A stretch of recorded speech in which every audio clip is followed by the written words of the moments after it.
Tengo una prótesis, tengo una discapacidad que no es de nacimiento, fue por una lesión deportiva y a raíz de una negligencia médica me tuvieron que amputar una pierna.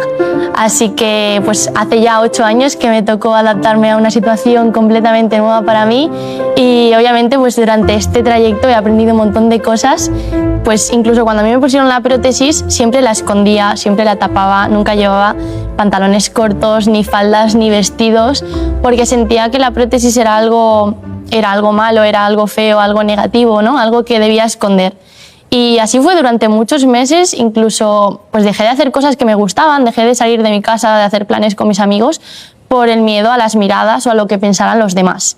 Y bueno, hubo varios puntos de inflexión, pero sí que es verdad que cuando yo cambié un poco esa manera de pensar, dije, vale, pues ahora voy a potenciar incluso las prótesis y voy a ponerlas de diferentes colores. Bueno, ahora veis que la tengo verde de brilli brilli porque soy muy, muy presumida, aparte siempre la intento combinar con la ropa, pero la he tenido de un montón de colores.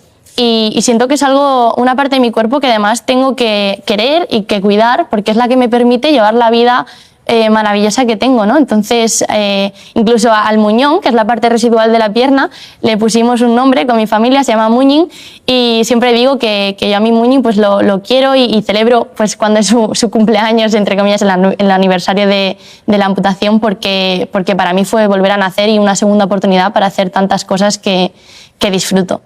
Imaginaros, yo pues entrenaba para las competiciones y de repente de un día para otro tuve que dejar el deporte, dejar esa rutina que yo tenía y no tenía sueños, no tenía metas. Y entonces me acuerdo que iba a rehabilitación para fortalecer el cuerpo y sobre todo para aprender a caminar con la prótesis, que es todo un proceso muy complicado y para el que hay que tener mucha paciencia. Y entonces mi fisio, Adri, me dijo, no te voy a dar el alta hasta que no aprendas a correr. Pero claro, él sabía que yo soy deportista y que yo tenía esa ansia de dar el 100%, ¿no? Entonces, para mí, el ir a rehabilitación era como un entrenamiento y el momento en el que a mí me ponían la prótesis era pues como la competición. Entonces, para mí, mi gran competición era el día que yo volví a aprender a caminar y efectivamente, el día que aprendí, pues me dio el alta. Y luego también ver el cambio como una oportunidad. Esto es muy importante porque al final, pues en esta situación yo tuve que adaptarme y que cambiar por completo todo lo que yo hacía. Y hay una frase de Darwin que me encanta que dice, no es la especie más fuerte la que sobrevive ni la más inteligente, sino la que mejor se adapta al cambio. Yo creo que todos hemos vivido la situación del COVID, de repente pues de un día para otro nuestras vidas cambian por completo, nos tenemos que adaptar a una situación completamente nueva para nosotros, pero dentro de esos cambios todos podemos encontrar pues partes positivas o aprendizajes, ¿no? En mi caso, por ejemplo, cuando vino la pandemia, yo me acababa de hacer un esguince en mi pie izquierdo, obviamente, y entonces tenía muy difícil la clasificación para los Juegos Paralímpicos. Entonces el hecho de que los Juegos se aplazaran un año más, a mí me dio la oportunidad de poder ir. También otro ejemplo, la gimnasia acrobática no es deporte olímpico. Yo nunca hubiese ido a unos Juegos Olímpicos, ¿no? Y gracias al cambio y gracias a saber adaptarme a ese cambio, he podido pues llegar incluso más lejos de lo que en un principio pues se podía hacer. Y ya por último, la importancia de preguntar y también de dejarnos ayudar. ¿Por qué digo esto? Porque yo, por ejemplo, cuando volví al colegio, porque al principio estuve estudiando desde casa, el primer día que volví a clase pues estaba muy asustada, iba con las muletas, todavía no tenía mi prótesis y mi grupo de amigos se acercaron a mí y lo primero que me preguntaron fue lo siguiente, me dijeron, oye Desi, ¿cómo quieres que te tratemos? Y claro, a mí me llamó mucho la atención esa pregunta porque yo les dije, yo quiero que me tratéis exactamente igual que antes.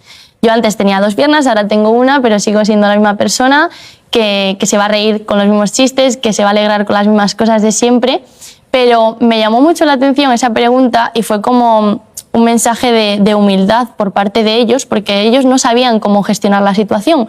Por suerte nunca habían tenido que vivir algo de ese estilo y querían aprender. Entonces yo creo que esa es un poco la clave, ¿no? El querer aprender es un paso muy importante hacia ese cambio, ¿no?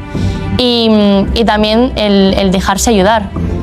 A mí al principio me costaba muchísimo pedir ayuda porque sentía que si yo pedía ayuda a los demás me estaba mostrando como inferior. Por ejemplo, yo iba al colegio, llevaba mi mochila llena de libros, con las muletas me era muy complicado llevarla y mis amigos se ofrecían a llevarme ellos la mochila.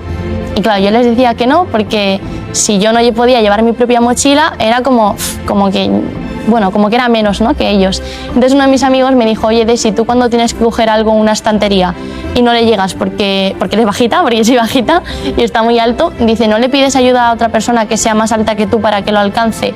Yo le digo, sí. Y me dice, ¿y por qué con esto no pides ayuda?, ¿no? Si realmente todos necesitamos ayuda en algún momento de nuestras vidas y todos podemos ofrecer nuestra ayuda a los demás en algún momento de nuestras vidas también.